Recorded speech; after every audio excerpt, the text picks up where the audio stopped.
prestademe atención, porque como respiredes, perdedes a miña presentación. Vedes esta páxina? Ai, bueno, pois había alguén que estaba dormindo. Ben, esta é a páxina da Deputación. Oi, soise fatal. E non estou no altavoz.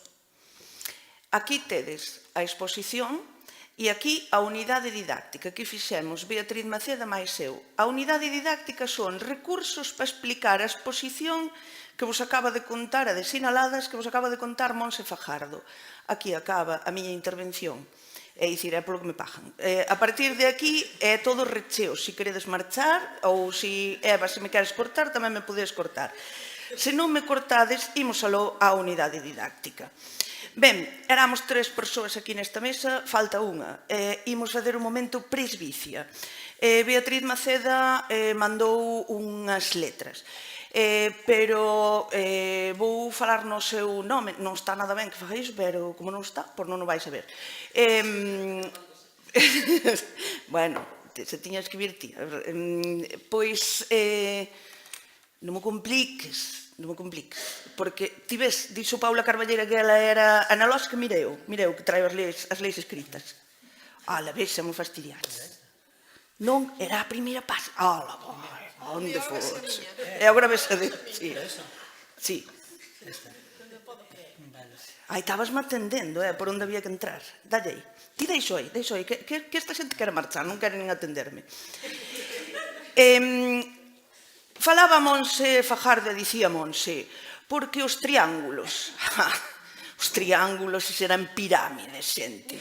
Eu son profe de galego, e Bea é mestra de inglés, e de repente encontramos toda esta información. Hostia, a ver que contamos, porque aquí Mejuto díxonos, facede aí unha unidade didáctica. Pois a ver como lle explicou isto a alguén, porque eu non son historiadora, non sei nada de historia, e a historia xa sabedes como non la explicaron. E de repente, claro, o que era o noso grande problema foi a nosa grande solución, porque o mesmo problema que tiñamos nós para entender esta exposición, que non é cousa túa, é cousa de que nós non dábamos, claro, queríamos tamén transmitilo a toda esta xente. Imaginade un profesor de matemáticas que lle está explicando aquí e di, ostra... Home, de matemáticas non diría, non? Bueno, hai... Como moito 39 entre 3, 13 paneis, e foi. Non sei que te diga, mira, no noso centro o dinamizador da lingua era de matemáticas, ata o ano pasado. Bueno, en fin, que íamos dicir? Pois tivemos a inmensa sorte de encontrar a equipa de Capicúa, Eva Mejuto, que é a maior lianta do mundo, Belén, ai, Dios meu, que paciencia nos tivo Belén. Non nos gusta esta cor, que si aquí, que si non sei que. E encima, co repunantiñas que somos as escritoras. É dicir, ponme un espazo despois do punto. Belén estaba de nós. Pero se houve alguén que nos aturou e nos aguantou ata o indecible foi Marcos. Así que estamos inmensamente agradecidas tanto a Deputación por recuperar esta exposición, por todo o que significa, por todo este traballo, pero tamén por manter a memoria dunha persoa que defendeu este proxecto a morte e que foi unha maravilla traballar e que nos aturou tamén. Ben, dito isto, vou vos ler unhas palabras de Bea que non está de corpo presente, pero imos facer así como unha ouija e vou ler o que mandou. Boa tarde, sinto non poder acompañarvos nestas xornadas arredor da memoria histórica, pero así son os virus, inoportunos, e a fibromialgia leal compañeira. Supoño que a primeira pregunta que nos facemos como docentes de educación primaria é a memoria histórica un tema para tratar no terceiro ciclo? Por suposto que sí. O alumnado é quen de aprender de todo a calquera idade. A cuestión é como o podemos transmitir.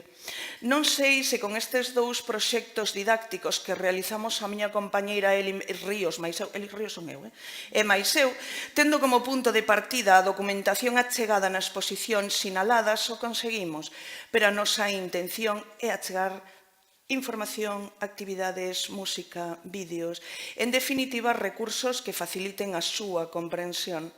Nestes proxectos didácticos, o centro da información ocúpano as mulleres, as invisibles, e probablemente sexa este o momento máis acaído e necesario para lembrar a súa loita.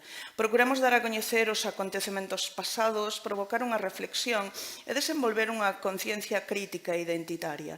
A memoria histórica ou democrática é esencial para fomentar a identidade e o sentido de pertenza, educar sobre os dereitos humanos, a igualdade de xénero e a xustiza social. Este proxecto permitirá ao alumnado investigar e afondar de xeito personalizado e significativo, coñecer o significado de palabras que son fundamentais para a comprensión dos feitos históricos, para coñecer a loita das mulleres como Elvira Bao, María Barbeito, Irene González e tantas outras que os seus nomes non aparecen nos libros de texto. Saber que o feito de acceder aos estudos ou poder votar aos 18 anos foi unha loita que gañaron outras e que agora nos gozamos desa liberdade. Neste proxecto atoparedes actividades a través da música, de documentais, de lecturas de texto, de visións de imaxes que poden resultar alleas, pero outras, por desgraza, non tanto, pois a historia acaba por repetirse. Probablemente a achega máis importante que podemos facer como docentes e dar a coñecer os feitos históricos e a loita das mulleres para intentar, labor difícil, que non se repitan. E iso só podemos conseguir a través da educación, do coñecemento e do pensamento crítico. Ben, neste coñecer o pasado e propoñer unha nova construción cara ao camiño do futuro, sen que repitamos estes erros, Bea fixo un matiz importante. Non aparece nos libros de texto. Iso non quere dicir que non estea nas leis. Iso non quere dicir, porque moitas veces escudámonos e dicimos «Ui, vaya, que pena que nunca dou chegado no século XX». Non chegas porque non queres. Ui, que pena que non se ven as mulleres que non aparecen no tal. Bueno, non aparecen porque non queres. Estou vos botando a culpa? Sí, estou vos botando a culpa. Pero sempre cunha finalidade constructiva.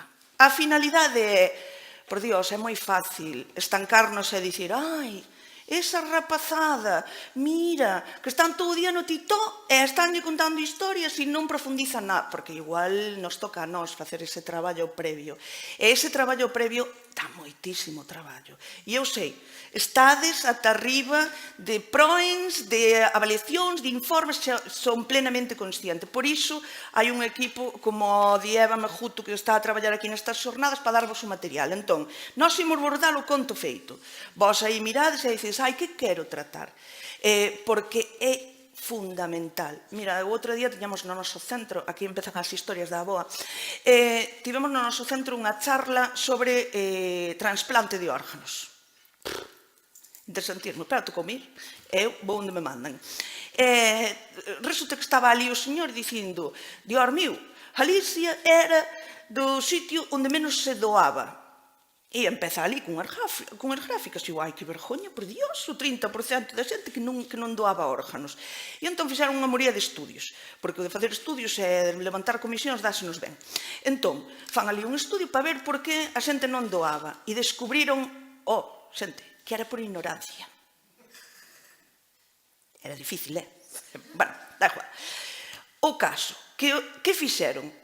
Pois desde o CHUAC, desde o Hospital da Coruña, propuxéronse coller 2 ou 3 persoas e ir polos institutos. Porque, e poñemos unha lámpada aquí, bombilla, que son moi analóxicas, se vos dixen, son o futuro. E son a xente que chegaba á casa contando as historias. E son a xente que lle preguntaban ás súas persoas familiares, vos sodes doantes de órganos? E con iso somos agora mesmo unha das comunidades punteiras de doazón de órganos. Ben, pois igual na transmisión da memoria tamén nos falta deixar de lado este discurso victimista de ai non chego, ai non podo. Compañeiras, transmitide a palabra. Pero, se aínda non estades seguras, ata este momento, pois, dependíamos un pouco do compromiso docente. É dicir, dependíamos moito de quen tiñamos nas directivas, de que podíamos facer, pero desde nada, desde que entrou a LOMLOE, que, por certo, estas unidades didácticas, bueno, tamén outra cousa que dixo Bea, pediúsenos unha unidade didáctica, pero como somos un pouco rebudes, fixemos algo a camiño entre un proxecto didáctico e unha unidade, é dicir, queremos ofrecer actividades e queremos ofrecer unha serie de solucións que non nos permitían as unidades didácticas. Estábamos nun período de transición, estaba a cambiar a lei educativa, pero hai moitas cousas daqui que poderedes aproveitar, aínda que se utilizan termos da anterior legislación, xa estábamos a traballar a camiño desa LOMLOE. E por que a LOMLOE? Pois, mirade, para que quededes máis tranquilos e máis tranquilas, copiei-vos a disposición 41ª da LOMLOE. Di que temos a necesidade de que a comunidade educativa teña un coñecemento da democracia en España desde as súas orixes ata a actualidade. O estudo e a análise da nosa memoria democrática permitirá afianzar os valores cívicos e contribuirá na formación de cidadáns e cidadás máis libres, tolerantes e con sentido crítico. O estudo da memoria democrática deberá, é un verbo de obriga. Repito, o estudo da memoria democrática deberá organizarse, en todo caso, desde unha perspectiva de xénero, facendo especial fincapé na loita das mulleres por alcanzar a plena cidadanía. É dicir, agora mesmo non hai nin escolla, estamos na obriga como docentes de transmitir estes coñecementos. Pero, se aínda non vos quedou moi claro do que debedes facer a partir do próximo luns, no Real Decreto 217/2022, que regula materias como valores cívicos na ESO, ou proxecto competencial, ou este que lle cambian o nome todos os días, entre as competencias está coñecer os fundamentos e acontecementos que conforman a memoria democrática. É algo fundamental, a importancia e recoñecemento das víctimas e a súa reparación. Xa te vi en 5 minutos, pero non me queda nada. Entón, isto que parece unha tontería, a min permitiume, no momento que explicamos Castelao, que xa sei que nos mola moito, o primeiro presidente da Galiza, todo o que queirades, non? Pero cando vemos, por exemplo, a derradeira elección do mestre, eu puiden poñer ese acto de reparación que se fixo coa filla de Bóveda cando víamos a derradeira elección do mestre e como a filla de Bóveda dicía, levei a miña nai no brazo, no pulso. Recomendo vos moito que leades esa entrevista. Ben, a propia lei da memoria democrática de 2022, no seu título segundo, inclúe o artigo 44 que ten unhas medidas específicas para o profesorado. A primeira, o sistema educativo incluirá entre os seus fins o coñecemento da historia da memoria democrática e a loita polos valores e liberdades democráticas. Para isto, nos libros de texto e no material curricular recollerán a represión e a dictadura. Debe, polo tanto, actualizar o currículum. Así que é a nosa responsabilidade rexeitar aqueles materiais que non respeten a legislación actual. E recolle no punto segundo a formación do profesorado, a administración ten a obriga de ofrecer a formación en valores xustiza, é algo fundamental na reparación. Ben, estas unidades, estes proxectos que fixemos tanto para a secundaria como para a primaria, argallámolos ao redor dun conto. Así como as imaxes son moi visuais e as imaxes van nos permitir realizar esa imaxe na memoria, guardar esa imaxe na memoria, nos realizamos o traballo do profesorado anterior, non? Para que podemos facer antes de ver esa exposición. Pero tamén despois da exposición. Neste caso, puxemos unha serie de recursos que van complementar os que xa ofrece Monse na súa exposición. Ben, neste conto, analizámoslo todo cronolóxicamente e fomos relatando un chisquiño da historia, porque non só pensamos na xente de historia, senón pensamos que a memoria democrática ten que estar en todo o currículum. E pode ser a xente de proxecto competencial, a xente de galego, a xente de castelán, porque afectanos e achéganos a todos e a todas. Ben, puxemos unha serie de actividades porque queremos que ese coñecemento sexa activo, non só o alumnado que este a recibir a chapa, que le soltemos la chapa, polo tanto, pedimoslle que fagan unha serie de actividades. Estas actividades son acumulativas en as que prestamos moita atención ao visual, porque xa Monse vos mostrou as imaxes de antes e creemos que podemos empapelar un centro. Bueno, teño a xefa de estudos aí, non sei como verá. Creo que podemos empapelar un centro, é dicir, pois no primeiro trimestre facemos nun curso, pois facemos unha actividade e a partir de aí, se me foi, bueno, da igual. A partir de aí podemos complementala na seguinte actividade ou co seguinte curso, porque se hai algo que non nos gustaba e que non recollemos aquí é o macabro polo macabro.